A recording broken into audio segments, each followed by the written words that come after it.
안녕하세요, 로빈쌤입니다. 오늘도 우리 함께 잠언 말씀을 묵상해 보도록 하겠습니다. 오늘 함께 묵상해 볼 잠언 말씀은 잠언 17장 26절부터 28절까지 말씀입니다. 먼저 우리 함께 이 말씀을 읽어보도록 하겠습니다. 또한 의인을 벌하는 것이나 공평하다고 통치자들을 때리는 것은 선하지 아니하니라. 지식이 있는 자는 말들을 아끼며 명철한 자는 뛰어난 영을 지녔느니라. 어리석은 자라도 잠잠하면 지혜로운 자로 여겨지고 자기 입술을 닫는 자는 명철한 자로 여겨지느니라. 오늘도 살아계신 하나님의 말씀을 함께 살펴보기 원합니다. 먼저 26절 말씀을 보시겠습니다.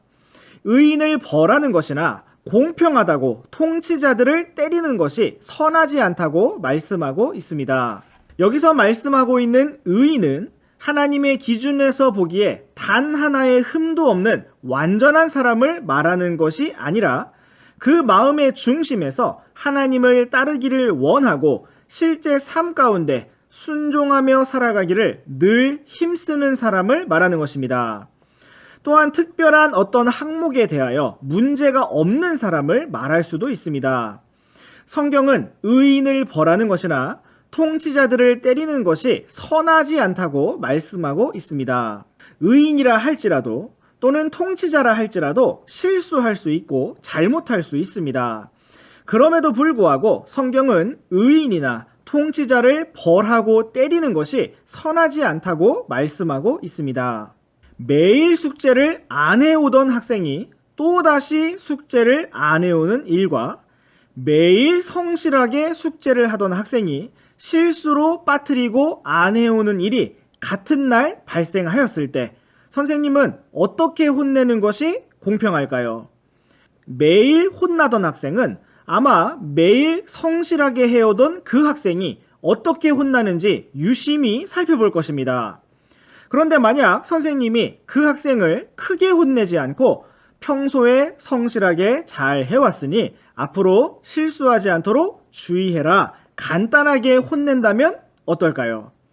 매일 숙제를 안 해와서 마침내 크게 혼나고 있던 학생은 억울하다라고 말할 것입니다. 불공평하다고 말할 것입니다.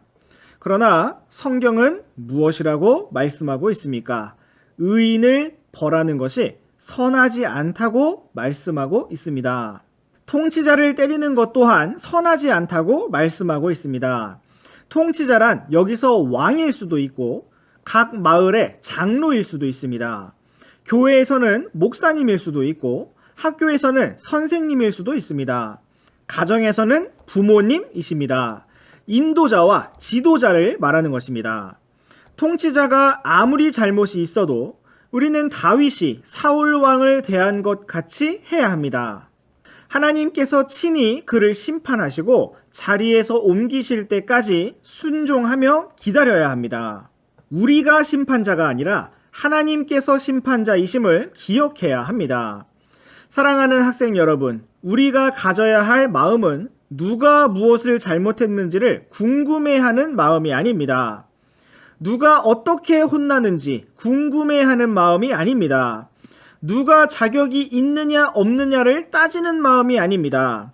중요한 것은 우리 자신이 주님을 사랑하고 순종하는 마음입니다.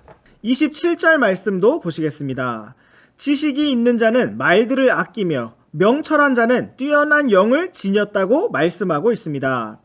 지식이 있는 자의 특징은 말을 아낀다는 것입니다. 또한 명철한 자의 특징은 뛰어난 영을 지녔다는 것입니다. 성령님과 동행하는 사람의 특징은 말을 아낀다는 것입니다. 자신이 해야 할 말과 하지 말아야 할 말을 정확히 알 때까지 침묵하는 것입니다. 세상에서 제일 어려운 일 중 하나는 아는 것을 말하지 않고 침묵하는 것입니다. 여러분, 임금님 귀는 당나귀 귀 이야기를 아십니까? 이발사가 얼마나 말하고 싶었으면 대나무 숲에서라도 외쳐야 했을까요?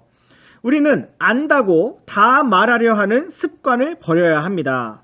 누군가의 잘못을 안다고 해서 함부로 소식을 전파하는 사람이 되지 말아야 합니다. 누군가의 잘못에 대해 말하려거든 직접 그 사람에게 가서 말씀하시기 바랍니다.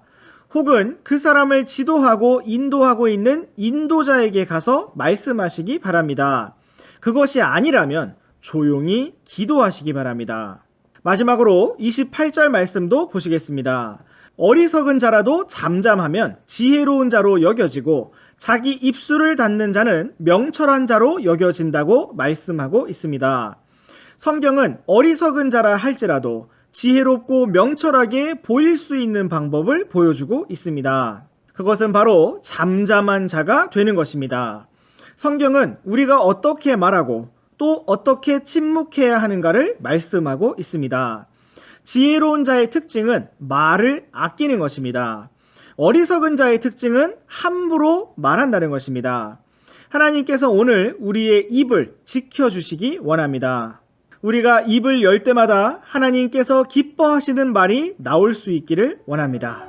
네, 오늘의 잠언 묵상은 여기까지입니다. 우리 다음 시간에도 계속해서 잠언 말씀 묵상해 보도록 하겠습니다. 그럼 안녕!